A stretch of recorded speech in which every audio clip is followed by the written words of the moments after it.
Morning all of you. आज हम class 12 का इम्पॉर्टेंट टॉपिक डिस्कस करेंगे, figure of speech. Figure of speech board exam में 4 number की पूछी जाती है।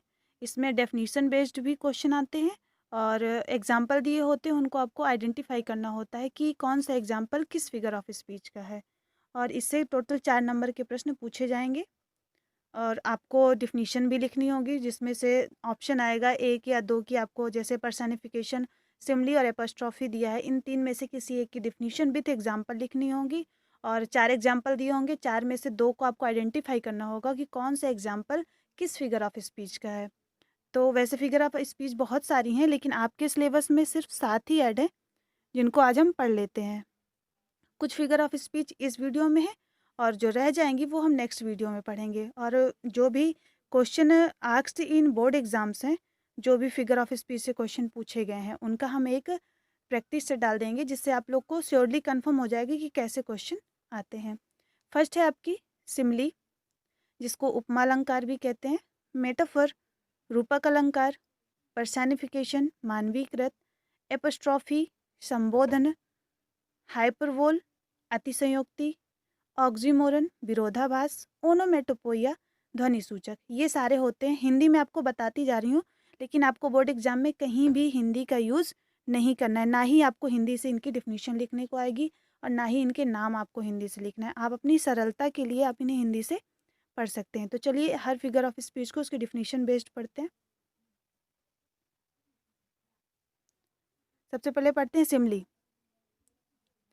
सिमली, जैसे हमने बताया कि इसको हिंदी में उपमा अलंकार कहते हैं। In a simile, comparison is made between two different objects which have at least one point in common. The word as, like or so are used for comparison. सिमले में दो भिन्न प्रकार की वस्तुओं की तुलना की जाती है। लिखा है ना, टू ऑब्जेक्ट थिंग, दो भिन्न प्रकार की।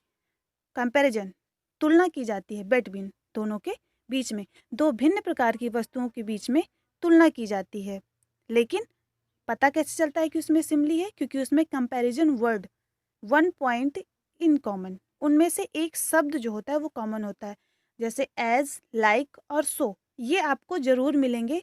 जहाँ भी ये शब्द मिल जाए, आपको आंख बंद करके समझ जाना है कि वो सिमली है। एग्जाम्पल से देख लेते हैं।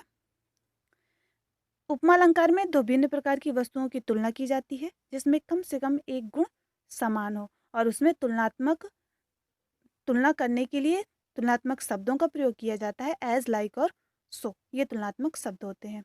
फर्स्ट एग्जाम्पल है, O my love is like red red rose. Love, प्रेम की तुलना किससे की गई? रेड रेड रोज, लाल लाल गुलाब की तरह। और तुलनात्मक शब्द क्या है इसमें? लाइक। आपने लाइक देखा, आपको बता देना है कि ये कौन सा फिगर ऑफ स्पीच हो गया? Simile. Ram was as brave as lion. Ram कितना बहादुर है? शेर की तरह। दो चीज हो गए, राम और शेर।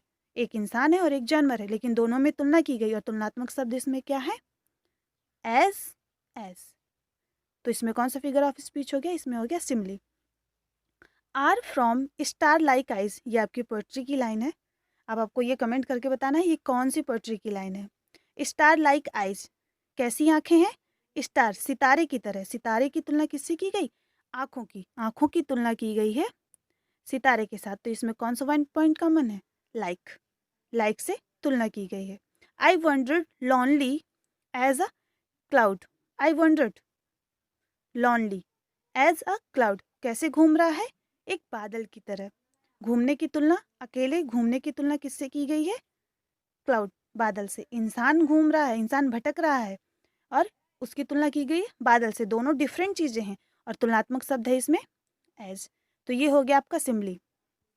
एक बार फिर मैं इसकी डिफिनीशन रिवाइज किए दे रही हूँ कि उपमा अलंकार में, सिमली में, दो भिन्न प्रकार की वस्तुओं में तुलना की जाती है, जिनमें एक गुण समान हो, और उस गुण को प्रकट करने के लिए हम तुलनात्मक शब्द का प्रयोग करते हैं। तुलनात्मक शब्द हैं एज, लाइक और सो। नेक्स्ट है आपका मेटाफर। मेटाफर को रूपक अलंकार भी कहते हैं। मेटाफर में है, it is a figure of speech where be directly compare seemingly unrelated subject. जहां हम डायरेक्टली कंपेयर, सीधे तुलना करते हैं, सीमिंगली जो प्रतीत होते हैं अनरिलेटेड सब्जेक्ट, एक दूसरों से बिल्कुल विपरीत होते हैं, लेकिन हम उनकी तुलना सीधे कर देते हैं। अब आपको सिमिली और मेटाफर में थोड़ा कन्फ्यूजन होगी, लेकिन आपको ध्यान देना है। बट वर्ड ऑफ कंपैरिजन, लेकिन तुलनात्मक शब्द एज लाइक और सो, ये जो तुलनात्मक शब्द हैं एज लाइक और सो और नॉट इन यूज्ड, प्रयोग नहीं होते हैं। मेटाफर में भी दो चीज़ों की तुलना करते हैं, डायरेक्ट तुलना करते हैं और एकदम से डिफरेंट चीज़ें होती हैं उनकी तुलना करते हैं, लेकिन तुलनात्मक शब्द बार बार यहाँ पे मैंने पॉइंट किया नॉट यूज्ड, प्रयोग में नहीं होता है। तुलना तो की जाती है, लेकिन तुलनात्मक शब्द का प्रयोग नहीं किया जाता है। ऑल द वर्ड्स स्टेज, संसार किसकी तरह है? स्टेज, स्टेज यानी मंच।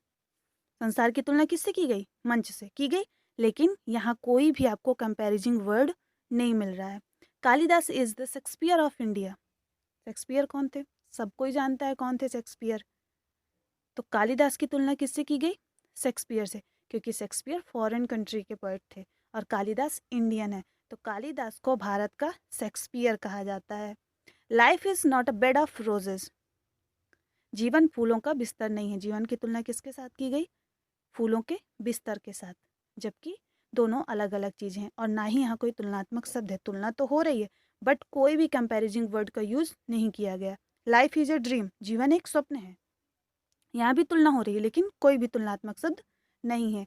आई सा अ लिली ऑन द ब्रो, आपको एक बार फिर आइडेंटिफाई करना है ये कौन सी पोएम की लाइन है। आई सी अ लिली ऑन द ब्रो, आपको याद आ गया होगा ये किस पोएम की लाइन है। मैंने उसके माथे पर कुमुदनी की तरह देखा, ठीक है, कुमुदनी की फूल की तरह सफ़ेदी मैंने उसके माथे पे देखी।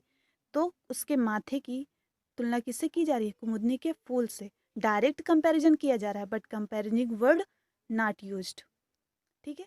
तो ये हो गया आपका मेटाफर। सिमिली और मेटाफर जो है आपके, ये काफ़ी इंपॉर्टेंट क्वेश्चन है। दोनों फिगर ऑफ स्पीच ज़्यादातर पूछे जाते हैं, तो आपको ये ध्यान में रख के चलना है कि ये तो मोस्ट इम्पॉर्टेंट है। सिमिली या मेटाफर में से दो में एक में से तो कोई आएगा ही। आगे बढ़ते हैं। नेक्स्ट है आपका पर्सनिफिकेशन। पर्सनिफिकेशन मानवीकृत होता है। इन personification, lifeless objects and abstract ideas are thought of as person having life. In personification, मानवीकरण में क्या किया गया है?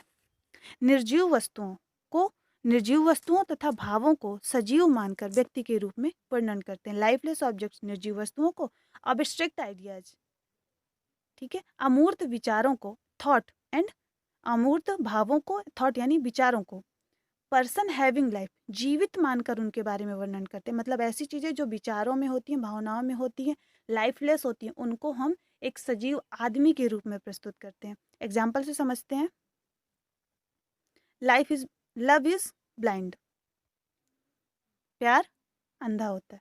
प्यार किसी लड़के का तो नाम नहीं है, प्रेम नाम होता है, लेकिन प्रेम सब जगह तो नहीं होता ना, एक एक वो अंधा ही होगा, सारे प्रेम थोड़ी ना अंधे हो जाएंगे। तो यहाँ प्यार एक फीलिंग है। लव इज ब्लाइंड, प्यार अंधा होता है। I am daughter of, I am daughter of earth and water, मैं बेटी हूँ अर्थ एंड वाटर, पृथ्वी और पानी की।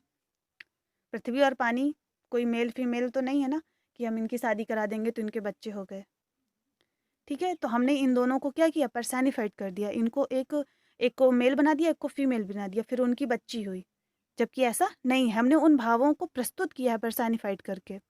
अपॉर्चुनिटी, ये मोस्ट इंपॉर्टेंट एग्जाम्पल है। रिपीटेड क्वेश्चन, रिपीटेड एग्जाम्पल है ये, जो हर साल बोर्ड एग्जाम में पूछा जाता है। Opportunity knocks at the door but once, opportunity means अवसर, एक बार जरूर दरवाज़ा खटखटाता है। अवसर एक बार जरूर दरवाज़ा खटखटाता है। ये बात, अब अवसर कोई पड़ोस का लड़का तो है नहीं कि आके दरवाज़ा खटखटा जाएगा। अवसर एक मौका है जो सबके जीवन में आता है। अब उसका कोई कैसे फ़ायदा उठाता है ये उसके ऊपर डिपेंड करता है।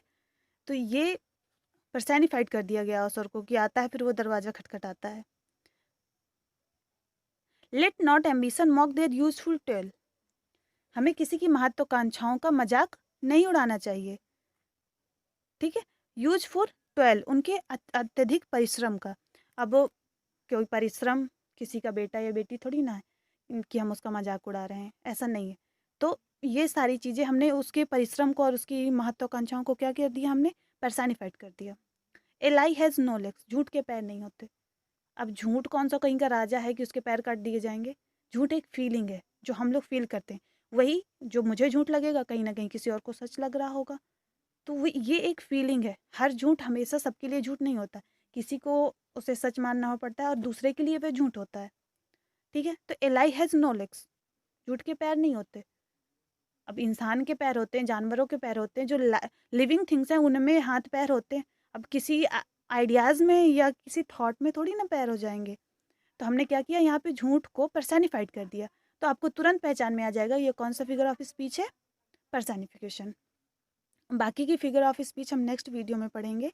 और मैं हिंदी से भी लिखने की कोशिश करूँगी। और इनके जो भी प्रैक्टिस सेट हैं लगभग 10-10 का बना के मैं आपकी एक बार पूरी प्रैक्टिस करवा दूँगी। आई होप कि आपको इससे कुछ मदद मिल जाए।